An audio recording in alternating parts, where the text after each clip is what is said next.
Three powerful words, made in Italy. They conjure up images of the great Italian designers, Dolce & Gabbana, Prada, Valentino.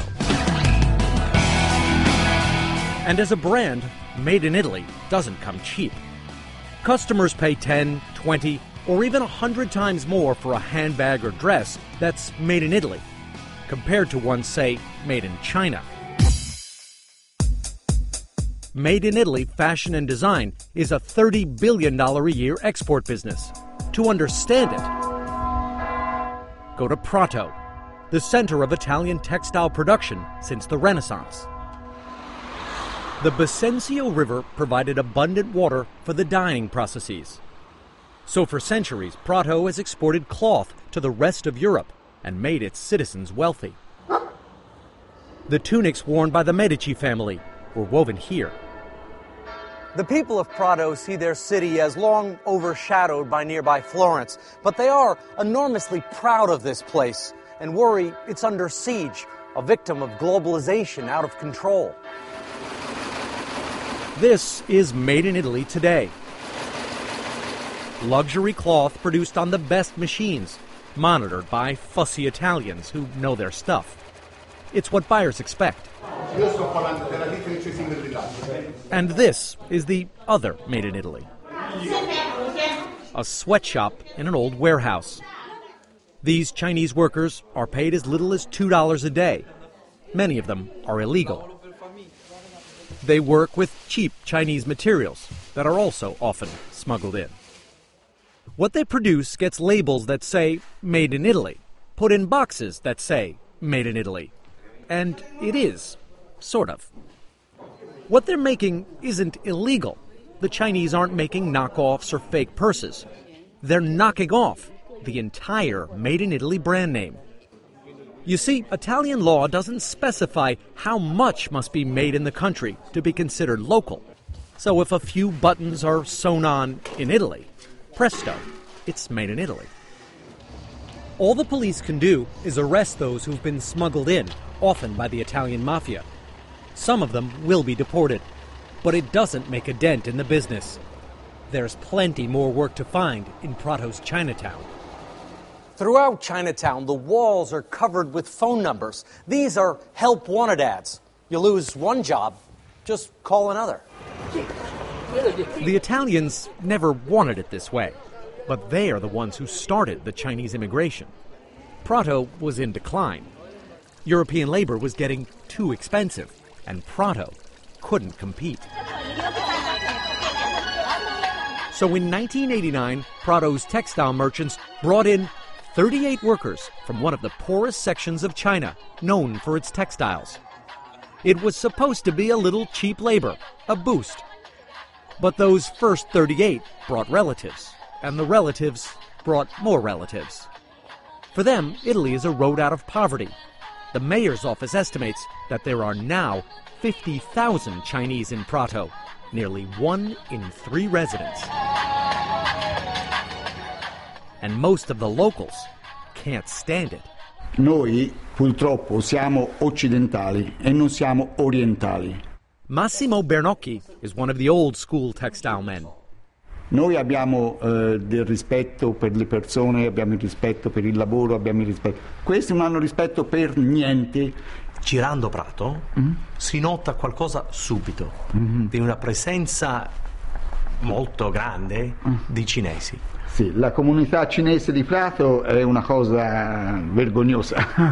Bigoted though it may sound, Bernocchi blames the Chinese government for what's happened in Prato and says it should be a warning to every industry in the West. Ma Pechino sta monopolizzando tutta l'Europa, non solo Prato. Vai a Madrid, ci sono le comunità, vai a Parigi, loro fanno la guerra all'Occidente in questa maniera qui. Non è che facciano la guerra con le armi, loro fanno la guerra con l'economia. Like many of Italy's picturesque medieval towns, Prato is a walled city. Today, the wall separates the Italians from the Chinese, a physical barrier on a cultural fault line. Inside the walls is the old town. Just outside the walls, along Via Pistoiese, is a sprawling Chinese ghetto in the heart of Tuscany. Many who once worked in sweatshops now run their own successful family businesses. In the hills above Prato, we meet Agnese Morganti and Malia Zhang, journalists who are creating a digital book on young Prato Chinese. They hope to use social media to help cross an increasingly bitter divide. Malia was born in Italy after her parents came to work in the textile business. Si dice molto spesso che I cinesi sono venuti qui in Italia per rubare il lavoro, sono qui venuti senza l'intenzione di integrarsi, ma solo per approfittarsi dell'Italia. Mi piace chiamarla come intolleranza silenziosa, razzismo silenzioso. There's a silent racism. Che non è visibile ma è percepibile. It's not the Chinese people who live in Prato who've done harm to the city's economy. The city's economy has done harm to itself, and globalization has put Prato in danger. You don't think the Chinese have ruined the textile industry here or are taking over the brand made in Italy? Or you do think they are? No, they're not doing that. Well, if they're taking over, anything they're taking over, it's the Italian who allow them to take over. They're not going there and throwing anyone out of the place. They're buying anything that the Italians are willing to sell them. Agnese introduced us to her 87-year-old grandmother, whose residence of 40 years now lies in the heart of Chinatown. La domenica sera poi al supermercato sono tutti cinesi. Tutti cinesi.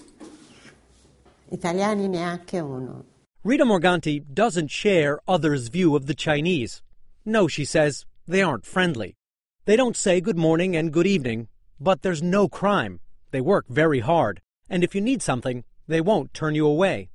And they are quickly learning Italian ways. E sono andata avanti. Sempre avanti, sempre avanti, sempre avanti. Are they the new Italians? Sono nuovi italiani. Prato's great treasure is the cathedral with the outdoor pulpit sculpted by Donatello in the 1430s. And the priceless frescoes done by Fra Filippo Lippi in the 1450s. The natives of Prato are devoted to their legacy and wistful for the prosperity of the 60s and 70s before the Chinese came. The population is aging. Birth rates are falling.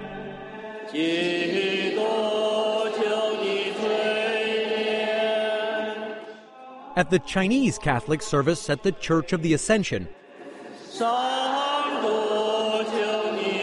it's all about the future. Tuscany offers more opportunity, a better climate, and freedom from China's one-child policy. These are the new Italians. It is the eve of Chinese New Year, and Father Antonio Wang tells them this is a time for family.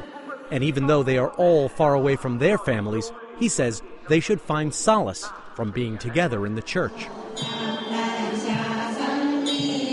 For the Buddhists in Prato, New Year's Day is sacred. The Prato Chinese pray that the Taoist god of wealth will make the new year prosperous. For everyone else, it's just another Monday when a market takes over the parking lot next to the Buddhist center. Around the world, it's also the time of the dragon dance. In Prato, it's always controversial. Some locals don't want the dance to happen at all. And the dragon's movements are tracked by authorities. It does go through the city wall, but just barely. The mayor won't let the dragon anywhere near the cathedral in the city center. The Italians still make the rules in Prato, but the Chinese make the clothes. Rita Morganti, for one, has made peace with that. Il mondo che gira così bisogna farlo girare, non andargli dietro, o no? Non bisogna rimanere all'epoca delle epoche, bisogna cercare di andare avanti. For her granddaughter, however, globalization may have changed Prato, but its residents are still in the past. The the wall between cultures is so high that Chinese call the Italians Waiguoren, foreigners. The word itself, Waiguoren, is used by the Chinese to describe the Italians. And of course, the Italian straniero is used by the Italians to describe the Chinese. So both sides are calling each other foreigners. Definitely, yeah. So you have two foreigners living in the same city. Exactly, yeah. And they don't know each other. They don't.